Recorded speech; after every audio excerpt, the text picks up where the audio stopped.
Bem, galera, bem-vindos novamente. Então, agora nós iremos trabalhar com marcos anatômicos da parede abdominal anterior.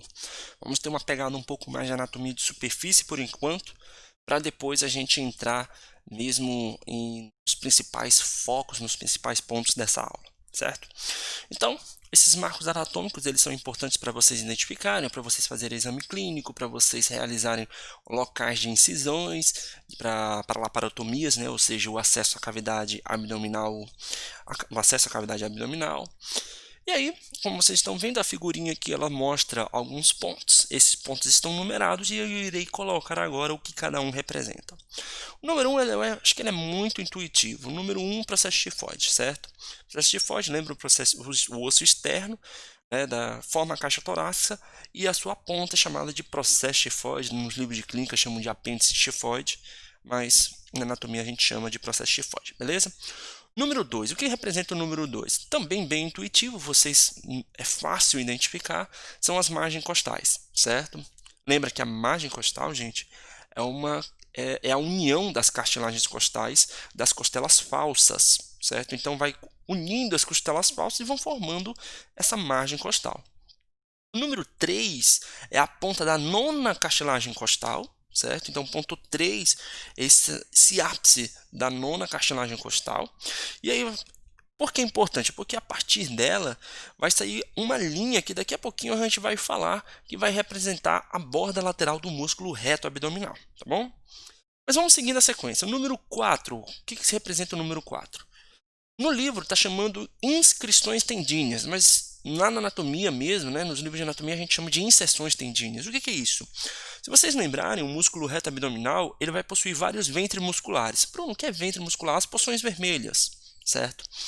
E aí o que acontece? Entre essas porções vermelhas, eu vou possuir uma região tendinosa que está grudando mesmo, ela une esses ventres musculares. E o nome dessas regiões são chamadas de inserções tendíneas ou inscrições tendíneas. Número 5, cicatriz umbilical, bem tranquilo. Número 6, aí vamos para alguns pontos esqueléticos, né, que são importantes. Número 6, crista ilíaca. Vocês já são acostumados a identificar a crista ilíaca, por exemplo, em antropometria. Então, o número 6 é a crista ilíaca. E o número 7 é a espinha ilíaca anterosuperior, certo? Essa espinha ilíaca anterosuperior é importante porque daqui a pouquinho, quando nós formos dividir o abdômen, um dos pontos pode utilizar tanto a crista ilíaca quanto a espinha ilíaca anterosuperior para vocês dividirem o abdômen em regiões, certo? Então, esses dois pontos são palpáveis, lembrando, são dois pontos palpáveis, e aí eles indicam marcos anatômicos dessa região. Vamos para o número 8, que nós chamamos de linha semilunar. A linha semilunar ela vai partir aqui do 3, lembra? Da ponta da nona cartilagem costal, e ela vem seguindo a borda lateral do músculo reto abdominal. Então, a linha semilunar ela vai indicar a borda lateral do músculo reto abdominal. Se vocês perceberem, ela vai chegar quase próximo desse ponto 11. Esse ponto 11 que daqui a pouquinho eu vou falar para vocês o que representa. O que representa esse 10, Bruno? Esse número 10 representa... Desculpa, o número 9, né? O número 9 representa a linha alba, certo? Eu ia pulando o número. O que é o número 9? A linha alba, ela vai ser a união, né, das bainhas dos músculos reto abdominal direito e esquerdo. Peraí, Bruno, eu tenho do lado direito e esquerdo? Sim, o músculo reto abdominal eu tenho do lado direito e eu tenho do lado esquerdo. Cada um ele vai ter uma bainha e essas duas bainhas elas vão se interdigitar, ou seja, elas vão se unir, certo?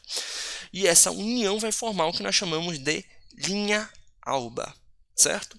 Lembrando que essas bainhas elas vão ser compostas pelas aponeuroses dos músculos anterolaterais, oblíquo interno, oblíquo externo e transverso do abdômen, fatores e estruturas que nós iremos estudar ainda na aula de hoje, tá bom? Número 10, ligamento inguinal. Ligamento inguinal, lembrem, ele vai partir da espinha ilíaca anterosuperior e ele vai até o tubérculo púbico, certo? Que é o número 11. Então aqui, olha, como vocês estão verificando, região do ligamento inguinal. Região importante porque vai ser nessa região, por exemplo, bem próximo dessa região, o local que irá ser aberto, que serão as incisões, por exemplo, para reparo de hérnias inguinais. Número 12, a crista púbica e, por fim, o 13, a sínfise púbica. Então, estou mostrando para vocês, acabei de mostrar os principais marcos anatômicos da parede anterior abdominal. Agora vamos pegar o abdômen e vamos dividir por regiões. Para quê? Para descrever melhor localização de órgãos. A partir de hoje, quando eu for falar algum órgão, por exemplo, do sistema digestório, quando vai ser a próxima vez, eu não vou ficar falando, está localizado na região superolateral da cavidade abdominal. Não, eu simplesmente vou falar hipocôndrio. Aí vamos ver se vai ser o hipocôndrio direito ou o hipocôndrio esquerdo. O paciente está com dor epigástrica. Onde é localizada essa região epigástrica, por exemplo? Então, nós temos vários locais, certo? E aí, várias regiões, e essas regiões eu irei comentar para vocês agora, certo? Então, nós podemos dividir o padrão, né, essa divisão topográfica do abdômen, em padrão em quadrantes ou padrão em 9 regiões. E aí, cada um tem uma diferença, né? Cada um vai utilizar planos diferentes. Lembra? Planos são aquelas que estão aquelas ferramentas que nós utilizamos para dividir o corpo, que elas seccionam o corpo. Então vamos lá. Primeiro vamos para o padrão de quadrantes da cavidade abdominal. A gente vai dividir em 4 quadrantes. E esses 4 quadrantes vão ser superior direita, inferior direita, superior esquerda, inferior esquerda. Pronto, é só isso. É bem intuitivo mesmo, certo? Vão ser 4 quadrantes, superior direito, superior esquerda e assim sucessivamente. Só que aí eu preciso saber onde é que eu vou dividir esses quadrantes, né? Eu preciso de 2 planos. Vou precisar basicamente de 2 linhas dividindo essa cavidade abdominal. E quem serão esses? Será o plano transumbilical, que eu acho que ele também é muito claro para vocês. Transumbilical é porque ele vai utilizar a cicatriz umbilical como um ponto de referência, e o outro é o plano mediano, que vocês são acostumados do primeira aula de anatomia que eu ministrei para vocês. Então, plano transumbilical vai atravessar o umbigo, né, a cicatriz umbilical, e se vocês forem levar em consideração uma região posterior, é o quarto disco intervertebral. Então, tu vai identificar o quarto disco intervertebral e aí você vai atravessar essa região, certo? E o plano mediano vai atravessar o corpo longitudinalmente, ok? Bem, então vamos seguindo, né? Tá aí o plano transumbilical, gente. Eu esqueci uma coisinha. Aqui, olha, eu coloquei só quarto disco intervertebral da região lombar, tá? Eu esqueci de colocar aqui da região lombar. Então vamos dividindo aí, tá aí. A divisão, utilizei o plano mediano, certo? Aqui está escrito plano sagital, gente, mas eu posso ser plano mediano. E aqui o plano transumbilical. Aí a partir disso eu dividi toda a cavidade abdominal. Lembra, cavidade abdominal vai da onde até onde, Bruno? Pega aqui desde o diafragma, certo? Até a abertura superior da pelve. Leva em consideração a abertura superior da pelve. E aí a gente está dividindo a cavidade abdominal em 4. E aí vocês estão vendo quais são as estruturas que você encontra no quadrante superior lateral, no quadrante superior direito, no quadrante superior esquerdo, no quadrante inferior direito, no quadrante inferior esquerdo. Beleza? Então, por exemplo, olha, aqui vocês estão vendo um apêndice vermiforme. Onde é que está localizado o apêndice vermiforme? No quadrante, daqui nesse local inferior, do lado direito, certo? E aí ele traçou, né, até o Grace, né, ele até traçou aqui a linha e o ponto de McBurney, que ele indica, o ponto de McBurney é mais ou menos na região entre 1/3, né, da trajeto de 1/3 da espinha ilíaca anterior superior até a cicatriz umbilical. Então é basicamente ali de 1/3 para metade é localizado o ponto de McBurney, que vocês vão utilizar até para realizar exame clínico, exame físico do apêndice vermiforme, ok? Só que o padrão de quadrantes, como vocês estão vendo várias estruturas e não é o tão utilizado, né? Normalmente vocês não vão utilizar, por quê? Porque o quadrante ele abrange muitas estruturas. Vamos pegar, por exemplo, essa estrutura, esse quadrante superior direito. Você tem aqui toda a borda lateral do fígado, a região lateral do fígado direita. Você tem a vesícula biliar. Você vai possuir aqui a porção da flexura cólica direita, que nós também chamamos de flexura hepática. Nós temos porção de colo ascendente, enfim. É muita estrutura. Então, qual é o ideal? É que você divida um pouco mais essa região abdominal. E aí é por isso que nós vamos trabalhar, normalmente a clínica trabalha com um padrão de 9 regiões, em que eu vou fazer um jogo da velha. Né? Basicamente, eu vou dividir a cavidade abdominal como se fosse um jogo da velha. Então, para eu dividir em jogo da velha, se vocês forem escrever, desenhar o jogo da velha aí, vocês vão utilizar 2 planos verticais e 2 planos horizontais. Então, toda vez que você faz um jogo da velha, você vai colocar um plano desse lado, um plano desse lado. Um jogo da velha, planos verticais e 2 planos horizontais, tá? Então, vamos lá. Quais são os planos sagitais que vão ser utilizados? Aqui eu vou falar o que a anatomia preconiza. Se vocês aprenderem com outro médico ou com outra pessoa essa divisão um pouco diferente, tudo bem, não tem problema. Mas aqui eu vou utilizar o padrão da anatomia, certo? Bem, plano sagital. Plano sagital normalmente eles são iguais, tanto da clínica quanto da anato. Então, nós vamos utilizar os planos médio-claviculares. Olha esse nome, gente, médio-claviculares.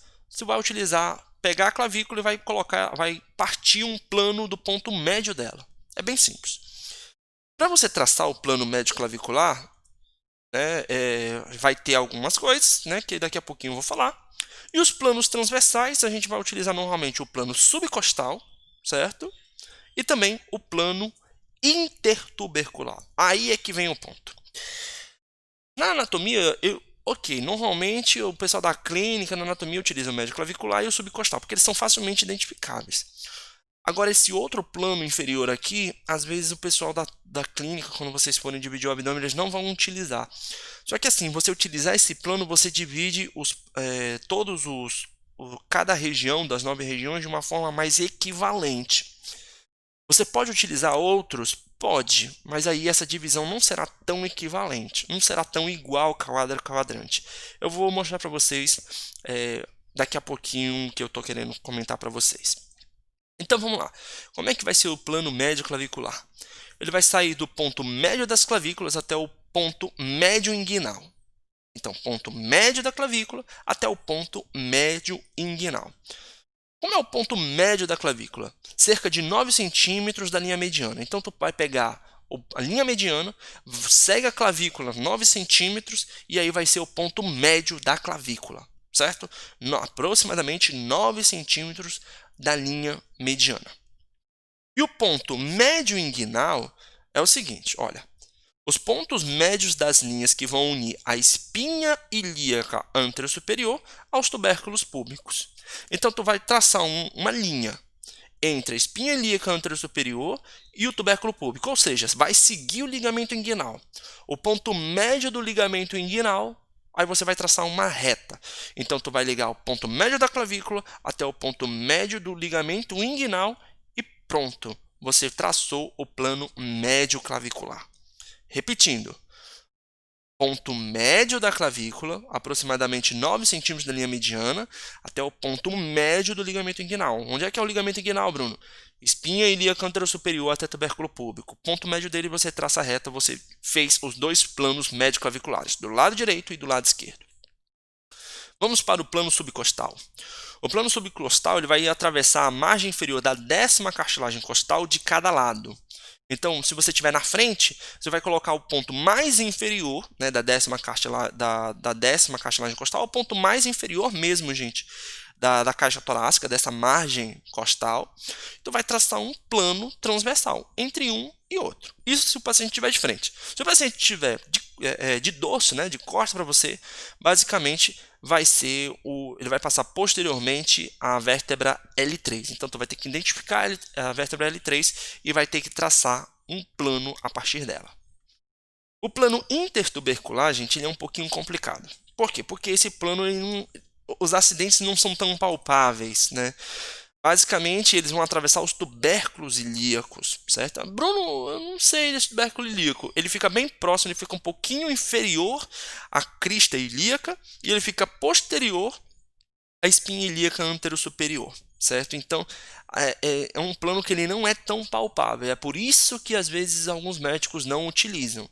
Mas, repito, você utilizar esses planos aqui melhora a equivalência das regiões. certo? Bruno, como é que eu posso fazer então esse plano intertubercular com um acidente palpável? Você pode utilizar algumas manobras que daqui a pouquinho eu vou utilizar, e que essas manobras você vai ter como referência a espinha ilíaca anterosuperior, que aí sim ela vai ser palpável. Se o paciente tiver, se você estiver olhando o dorso do paciente, vai aproximadamente atravessar a quinta vértebra lombar, certo? Então tá aí os planos, gente. Esses daí são os planos. Então, olha, os planos médio-claviculares, ponto médio da clavícula, aproximadamente 9 centímetros da linha mediana, e tu vai traçar uma reta até o ponto médio do ligamento inguinal. Lembra, ponto médio do ligamento inguinal vai da onde? Da espinha ilíaca anterosuperior ao tubérculo púbico. Então, ponto médio do ligamento inguinal até o ponto médio da clavícula, de ambos os lados, lado direito e lado esquerdo. Plano subcostal. Como vocês podem observar, gente, é a porção mais inferior da margem costal. E acabou, certo? A gente coloca, porque é da 10ª cartilagem costal. Ok, mas o ponto mais inferior da margem costal, como vocês estão observando na imagem, é muito claro. Tudo bem? Aí você traça a reta, plano subcostal. Aí vem o plano intertubercular. O plano intertubercular, ele vai passar entre os dois pontos dos tubérculos ilíacos. Os tubérculos ilíacos, eles ficam bem aqui. Peguem lá depois no livro de atas, eu não coloquei a imagem, gente, mas você vai ver, segue a crista ilíaca, logo abaixo da crista ilíaca você vai conseguir observar o tubérculo ilíaco, certo? É o tubérculo ilíaco, não confunda com a tuberosidade ilíaca, tubérculo ilíaco, tá? E aí o tubérculo ilíaco, gente, ele não é palpável, como vocês podem observar, ele é mais interno. Então, como é que eu posso fazer mais ou menos essa associação? Você pode fazer a seguinte associação. Tu pega a espinha ilíaca anterosuperior, e aí você faz um trajeto, você mede aproximadamente entre 3 a 5 centímetros, depende do paciente, para superior. Então, palpa a espinha ilíaca anterosuperior, de 3 a 5 centímetros superior, tu traça o plano intertubercular. Tudo bem? Se vocês observarem, gente, vocês estão dividindo os 4 quadrantes de uma forma mais equivalente. Por quê? Porque se eu utilizar outros planos que daqui a pouquinho eu vou falar, vocês vão ver que vão ficar muito estreitos algumas regiões, tá? Enfim, dividindo, gente, nós temos aqui várias nomenclaturas e vamos para as porções, né? Então, esse quadrante hipocôndrio direito, esse quadrante médio superior vai ser o quadrante chamado de epigástrio e aqui o hipocôndrio esquerdo. Então, hipocôndrio direito, região epigástrica, hipocôndrio esquerdo. Aí a gente chega para essa porção aqui, tá bom, gente? A porção média desse jogo da velha. Flanco direito, umbilical, central ou mesogastro. Vocês fiquem à vontade para utilizar o nome que vocês quiserem. Umbilical, central ou mesogastro. Vou logo falando que a maioria do pessoal utiliza mesogastro. E flanco esquerdo. E por fim, virilha direita, inguinal direita ou fossa ilíaca direita. É meio estranho falar fossa ilíaca, porque quando a gente fala bem anatomia, a fossa ilíaca é essa estrutura aqui, um acidente ósseo, mas quando vocês estão na clínica, vocês vão ouvir falar muito isso, fossa ilíaca direita e esquerda, certo? Então, virilha direita, inguinal direita ou fossa ilíaca direita, certo? Região púbica, certo? Ou hipogástrico. E aí, no fim, virilha esquerda, inguinal esquerda ou fossa ilíaca esquerda. Então, basicamente, são essas as 9 regiões, tá bom? Peguei uma outra imagem para melhorar, certo? Então, hipocôndrio direito, epigástrio e hipocôndrio esquerdo. Também pode ser chamado aqui flanco direito ou lombar direito, central, mesogástrio ou umbilical. E aí, por fim, lombar esquerdo ou flanco esquerdo. Aqui, flanco direito não, gente, desculpa. Fossa ilíaca direita, eu coloquei errado, tá, gente? Fossa ilíaca direita, inguinal direita, tá bom? Ou virilha direita. Região hipogástrica e aqui a região de fossa ilíaca esquerda. Por favor, gente, fossa ilíaca esquerda, fossa ilíaca direita. Eu não vou regravar, gente, porque já passou muito tempo, entendeu? Mas então já estou corrigindo aqui para vocês. Quando eu enviar o slide, eu corrijo isso, tá bom? E aí, nessa imagem, vocês estão observando o que tem em cada região. Então, olha, no hipocôndrio direito, Bruno, o que tem no hipocôndrio direito? No hipocôndrio direito eu tenho boa parte do fígado. Ah, mas não estou vendo fígado, estou vendo diafragma. Sim, mas o fígado está logo abaixo, né? Então, boa porção do lobo direito do fígado está localizado no hipocôndrio direito. A vesícula biliar ela fica entre a região epigástrica ou o hipocôndrio direito. Vai depender de cada indivíduo.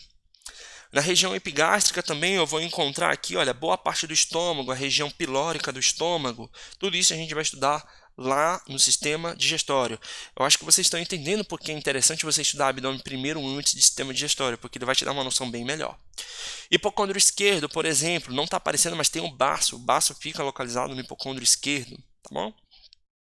Região umbilical. Aí nessa região umbilical eu vou ter grandes alças intestinais do intestino delgado.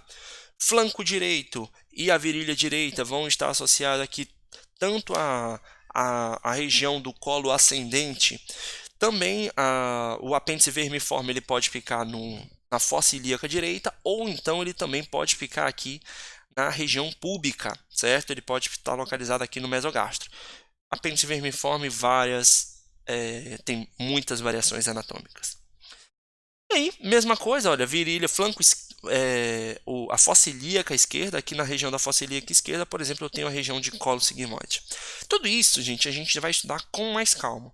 O que eu quero que vocês entendam, eu estou colocando essa imagem, por quê? Porque a partir de quando a gente for estudar digestório, eu sempre vou falar, tal órgão fica localizado na região epigástrica. Pronto, eu não preciso dar muito mais informações. Você já tem em mente que informações são essas, tá bom? Ah, que eu esqueci de falar alguma coisa, é que essas regiões, né, que a gente está falando, elas também têm relação com dores referidas, certo? Então, por exemplo, a região epigástrica ela possui dor referida do intestino anterior, a região do mesogastro, do intestino médio, e a região do hipogastro com o intestino distal, né, ou intestino posterior. Aí vocês ficam, Bruno, como assim intestino anterior, médio, posterior? Isso daí vocês vão estudar na êmbrio. Mas eu vou colocar mais ou menos aqui os pontos para vocês entenderem. Bruno, o que é o intestino anterior? Inicia na porção abdominal do esôfago. Lembra que o esôfago vem desde lá, região cervical, torácica e abdominal. Porção abdominal do esôfago, estômago, e aí a porção até o início do duodeno, principalmente na região da porção descendente do duodeno. Vocês vão estudar isso com mais calma, relaxa. Fígado, pâncreas, a cabeça do pâncreas principalmente, vesícula biliar, tudo isso são estruturas relacionadas ao intestino anterior, ou seja, advieram do intestino anterior do embrião, certo? Então, estômago, esôfago, fígado, a cabeça do pâncreas, vesícula biliar, o baço também, todas essas estruturas vão estar relacionadas ao intestino anterior e todas elas vão ser irrigadas pelo tronco celíaco, que aí depois a gente vai estudar melhor, certo? Eu gosto de trabalhar digestório muito com um pouquinho com êmbrio, porque para mim associa bastante. A região do mesogastro, que é o intestino médio, que vai desde a porção do duodeno, a porção transversa do duodeno, ou horizontal ou inferior, mesma coisa. E aí vai seguindo região de jejum, região de ilho, seco, apêndice vermiforme, colo ascendente e metade do colo transverso, tudo isso é intestino médio. Basicamente, essas estruturas vão ser irrigadas pela mesentérica superior. Então, o intestino médio é essa região. E, por fim, porção mais distal do colo transverso, colo descendente, colo sigmoide e reto, intestino distal ou intestino posterior. Então, depois, gente, não se preocupem que isso vocês vão estudar, certo? Vocês vão ver com calma. O que eu quero que vocês memorizem? Região epigástrica, dor referida do intestino anterior. Aí lembra, intestino anterior. Basta isso. Depois a gente vai ver quem são as estruturas. Região do mesogastro, intestino médio. Região do hipogástrico, intestino distal. Memorize isso, porque depois basta vocês saberem quais são as estruturas que formam cada intestino, que aí vocês vão conseguir montar o conhecimento, tá bom? Então, finalizando, né, vocês vão ver as regiões, as estruturas, e aí, por fim, vamos para outros planos transversais, gente. Aí, esses outros planos transversais, alguns, basicamente, alguns livros utilizam, outros, basicamente, a clínica médica utiliza, enfim. Então, primeiro, o plano transpilórico, basicamente, extrapolado como a porção média do trajeto entre as linhas, entre as margens do manúbrio do externo até a síntese pública. Então, basicamente, tu vai pegar o manúbrio até a síntese pública, traça uma linha, ponto médio entre eles, plano transpilórico. Mas por que se chama plano transpilórico, né? A gente vai ver por que esse nome. Outras localizações, que eu acho que é basicamente, gente, essas localizações é parar e pausar, não tem como, certo? Encontra-se tipicamente no nível da vértebra L1, ou aproximadamente a nona cartilagem costal. Vocês vão escolher basicamente qual ponto de referência que tu vai utilizar. Por exemplo, nível da L1, ótimo. Se eu estiver olhando o paciente por posterior, eu vou dividir, eu vou achar a L1 e traçar um plano transversal. E por que ele é chamado de piloro? Porque ele cruza, transpilórico, desculpa, porque ele cruza o piloro, né, que nós iremos estudar, que é a porção mais distal do estômago, certo? Isso principalmente quando o paciente está em decúbito, somente quando o paciente está em decúbito. Quando a gente está ereto, gente, esse piloro ele vai para baixo, certo? O piloro desce, ele vai para a região inferior. Mas quando o paciente está deitado, que as vísceras abdominais elas se acomodam na cavidade abdominal, é aproximadamente nessa região que o piloro irá se encontrar, certo? Coloquei em vermelho por quê? Porque você não quer que vocês memorizem isso agora, tá? Isso daqui é um monte de coisa que nós iremos estudar ao longo do nosso conteúdo, ou seja, vocês ainda estão vendo que tem muita coisa para estudar, mas tudo isso daqui atravessa o plano transpilórico atravessa. Fundo da vesícula, colo do pâncreas, origem das artérias mesentéricas superior, da veia porta, raiz do mesocolo transverso. Todas essas estruturas vão estar associadas ao plano transpilórico, tá bom? Plano interespinhal é um plano que às vezes alguns médicos utilizam, certo? Ele vai atravessar as espinhas ilíacas antero-superiores de cada lado. Ou seja, lembra, a gente está utilizando o plano intertubercular, que é o tubérculo do ilíaco. O interespinhal, ele vai utilizar as espinhas ilíacas antero-superiores. Certo? Ou seja, não vai ter aquela diferença de 3 a 5 centímetros acima. Não. Ele vai pegar a espinha ilíaca e vai dividir. E o plano supracristal, que tem outros médicos que podem utilizar, ele vai atravessar o plano mais alto da crista ilíaca. É um plano que eu, sinceramente, eu acho meio estranho ele, porque as regiões médias daquele jogo da velha elas vão ficar muito achatadas. Não sei, eu não acho interessante um plano para ser utilizado, tá? Então, olha, mostrando para vocês todos os planos transversos que vocês podem utilizar, tá? Então, olha o plano transpilórico, certo? Perceba que ele está atravessando aqui a L1, ok? Ou a extremidade da nona cartilagem costal. O plano subcostal, que esse daí normalmente é o que é mais utilizado, ok? É o ponto mais inferior da margem costal. Basicamente é isso. Vocês vão tocar, esse daqui é a porção mais inferior da margem costal. E acabou. Vocês podem partir disso. O plano supracristal, que esse plano supracristal ele vai partir do ponto mais alto da crista ilíaca de um lado para o outro. E o plano intertubercular, como vocês estão vendo, olha o tubérculo do ilho, né, do osso ilíaco, ele vai estar localizado mais ou menos nessa região, e aí você vai traçar essa reta. Eu não coloquei o outro, gente, mas olha aqui, ó. O plano interespinhal, ele vai partir da espinha antero-superior de um lado e vai até a espinha antero-superior do outro. Basicamente isso. O que eu quero que vocês entendam? Normalmente utilizamos os planos intertubercular e subcostal. Só que tem algum, dependendo da clínica, você utiliza outro, mas tenha bom senso quando você for utilizar. Já imaginou? Presta atenção. Ah, eu quero utilizar o subcostal e o supracristal. Olha o tamanho que vai ficar a porção média do jogo da velha, a porção média das regiões. Será que é viável ter uma porção média desse tamanho? Não é. Né? Então, vocês precisam ter assim como se fosse um bom senso para escolher e dividir esses planos. Repito, anatomicamente, normalmente, nós utilizamos o subcostal e o intertubercular, porque as divisões elas serão um pouco mais proporcionais. E aí, mostrando para vocês o plano transpilórico com as suas associações de todas as outras estruturas. Ilho renal, raiz da mesentérica superior, a L1, a porção aqui do colo do pâncreas, o início da veia cava, da veia porta hepática, enfim, da veia cava inferior também, enfim, todas essas estruturas, tá bom? E aí, por fim, gente, o último slide desse momento, estou mostrando para vocês algumas incisões, né, para a abertura da cavidade abdominal. Então, olha aqui, olha só, uma laparotomia mediana superior para acesso do estômago do pâncreas. Aqui você tem uma incisão pararetal ou paramediana para você ter acesso ao colo sigmoide. Uma laparotomia mediana inferior para você ter acesso a algumas regiões de alças intestinais. Você tem aqui, olha, a incisão também pode ser chamada de Cocker, né? Cock, desculpa, ela pode ser associada, tem esse epônimo.